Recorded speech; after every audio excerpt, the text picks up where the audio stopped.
Le point sur l'actualité africaine sur Al24 News. Merci de nous rejoindre pour cette édition. Voici les titres. Les rues de la ville de Tétouan au Maroc clament haut et fort le rejet à la normalisation avec l'entité sioniste et le génocide contre la population de Gaza.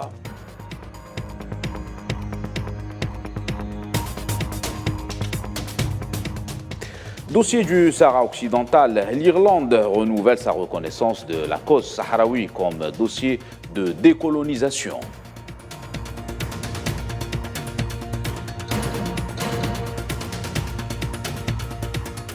En Somalie, des inondations qui ont fait 29 morts, une première dans le pays depuis 1997.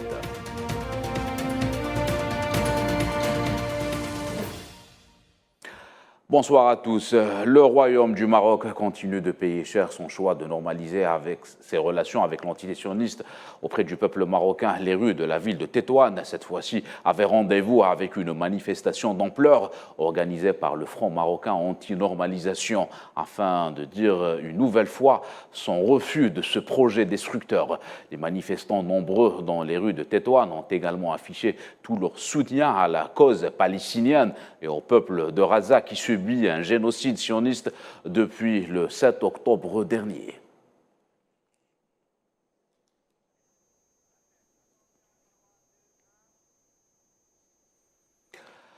La cause du Sahara occidental, à présent, le ministre irlandais des Affaires étrangères, Michel Martin, a renouvelé mercredi à 2 reprises la position de son pays qui considère le Sahara occidental comme une question coloniale conformément aux résolutions des Nations Unies. À une question qui lui a été posée par le parlementaire Chris Andrews sur la contribution de la République d'Irlande dans le soutien humanitaire qu'elle apporte aux réfugiés sahraouis, le chef de la diplomatie irlandaise a expliqué que selon la position des Nations Unies, l'Irlande considère le Sahara occidental comme un territoire non autonome, ajoutant, je cite, « Notre politique permanente est de soutenir les résolutions du Conseil de sécurité de l'ONU appelant à l'autodétermination du peuple de Sahara occidental ». Le ministre a ajouté que l'Irlande, lorsqu'elle était membre du Conseil de sécurité, a maintenu cette position, soulignant que le gouvernement irlandais n'a pas de vision spécifique sur les résultats de toute décision concernant l'avenir de la région, à condition qu'elle soit pacifique et respecte les règles de l'autodétermination.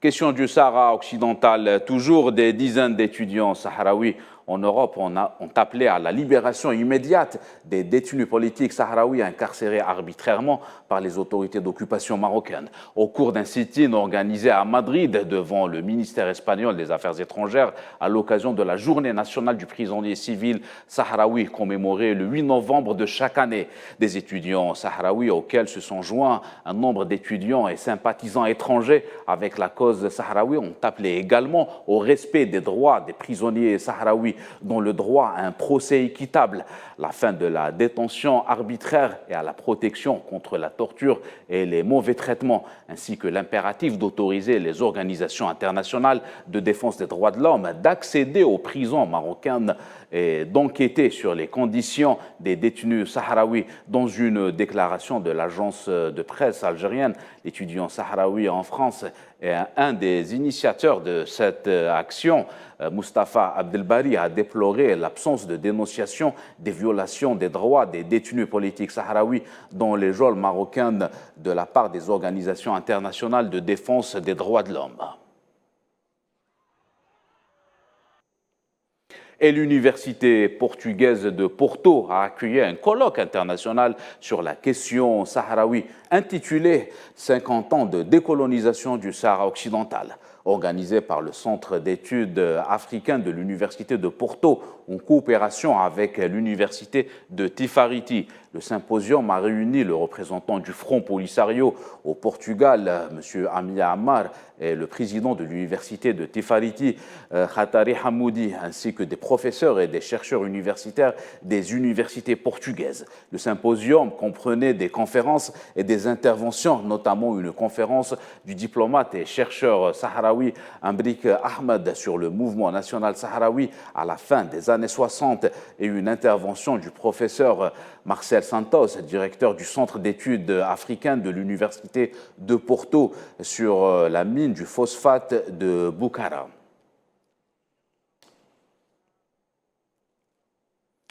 En Libye, le ministère de l'Intérieur a rapporté sur sa page Facebook que la réunion a discuté de l'importance de la coopération et de la coordination en matière de sécurité entre la Libye et les pays de l'Union européenne, notamment en ce qui concerne les barrières de sécurité avancées, les cours de formation et les équipements de sécurité modernes.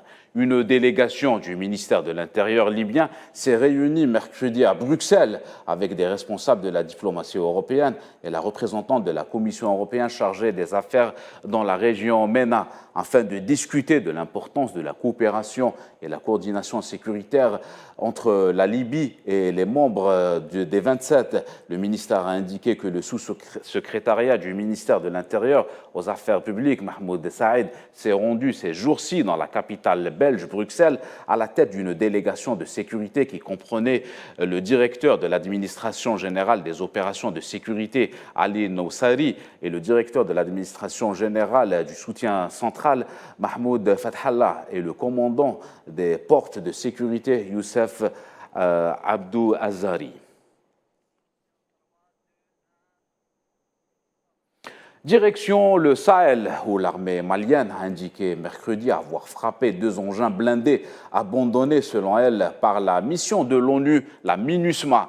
Dans son retrait, les engins seraient, selon la même source, tombés entre les mains de ce qu'elle a présenté comme des terroristes dans la ville stratégique de Kidal, au nord du pays. Selon la FAMA, la surveillance aérienne menée mardi et mercredi a identifié des terroristes en possession de 2 engins blindés abandonnés par la MINUSMA à Kidal.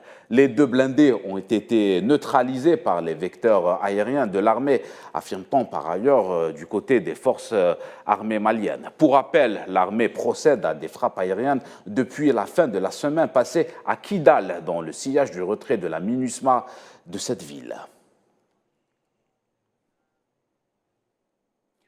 Nous vous le disions en titre, les pluies diluviennes qui se sont abattues sur l'Afrique de l'Est ont provoqué des inondations dans plusieurs villes et une catastrophe d'une ampleur à laquelle la Somalie n'avait pas été confrontée depuis des décennies, avec au moins 29 morts et plus de 300 000 personnes déplacées. Ces inondations font suite à une des plus graves sécheresses que la région ait connues depuis 40 ans. Selon le directeur général de l'Agence somalienne de gestion des catastrophes, ce qui se passe n'est pas arrivé depuis des décennies. Cet épisode serait même pire que les inondations de 1997. Selon la même source, le nombre de morts et de déplacés vont probablement augmenter, a par ailleurs précisé Hassan Issé, car de nombreuses personnes sont piégées par les eaux.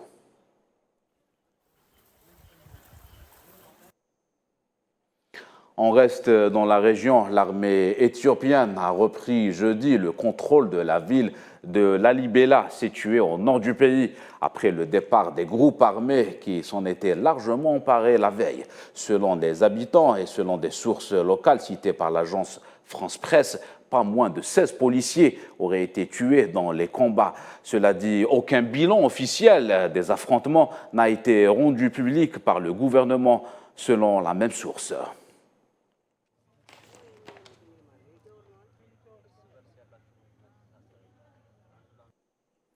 Et le Nigeria serait en passe de signer des accords de coopération dans le domaine de l'énergie avec l'Arabie saoudite. Le ministre saoudien de l'énergie, Abdelaziz Ben Salman, a déclaré que son pays a signé des accords préliminaires avec des pays africains, dont le Nigeria, le Sénégal, ainsi que le Tchad et l'Éthiopie, sur la coopération dans le domaine énergétique. De son côté, le ministre saoudien des Finances, Mohamed Al-Jad'an a déclaré jeudi lors de la conférence économique saoudienne arabe-africaine à Riyad que le Fonds saoudien pour le développement signera des accords d'une valeur de 533 millions de dollars avec des pays africains.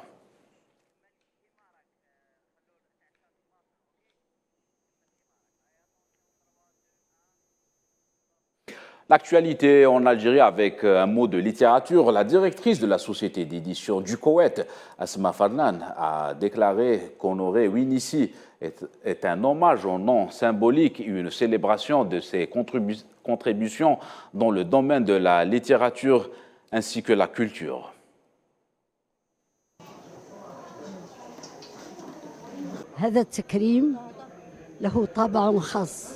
Cet hommage a un goût particulier. Il n'est pas pour ma personne, mais pour mon pays, pour son histoire littéraire et intellectuelle, et pour ses principes de liberté et de justice, ainsi que l'honneur de l'être humain. C'est pour cela que je chéris cet hommage.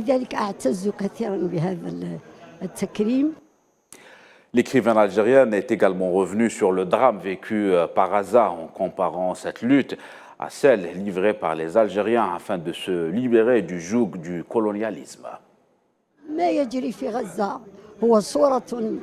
Ce qui arrive à Gaza est une copie postérieure de ce qui est arrivé en Algérie. C'est pourquoi nos cœurs sont toujours avec Gaza et son peuple. Je fais partie des militantes qui étaient avec les militantes de la révolution palestinienne, à l'image de Jihad, Nasser et Jamila Sabri, mais aussi Yasser Arafat. Et l'actualité dans ce journal, c'est aussi le sport avec l'escrime et cette étape de la Coupe du Monde du sabre qui mettra aux prises quelques 340 escrimeurs, dont 155 dames représentant 46 pays en Algérie. La compétition qui se déroule du 9 au 12 novembre à la coupole du complexe olympique Mohamed Boudiaf d'Alger promet d'être serrée. L'Algérie est représentée par de nombreux athlètes qui visent la victoire finale, mais c'est aussi le cas pour leurs compétiteurs.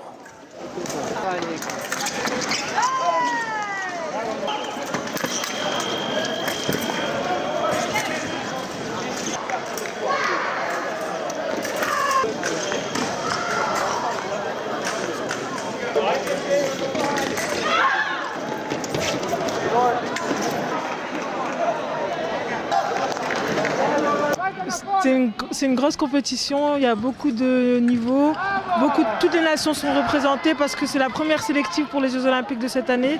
Donc forcément tout le monde est là, tout le monde a envie de marquer des points et se qualifier par équipe. Donc c'est vraiment très important. On est très content de l'organisation, de comment la compétition se déroule. Personnellement, je me qualifie pour le tableau principal de demain, donc je suis très contente. Je souhaite que ce sera pareil pour les autres Algériens, Inch'Allah. Et voilà, l'objectif, forcément, il est de monter sur le podium en individuel.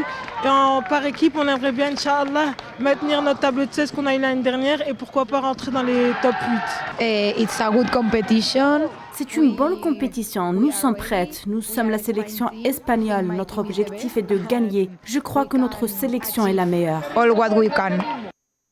C'est avec le sport qu'on arrive à la fin de l'actualité africaine. Excellente suite de programmes sur Al 24 News.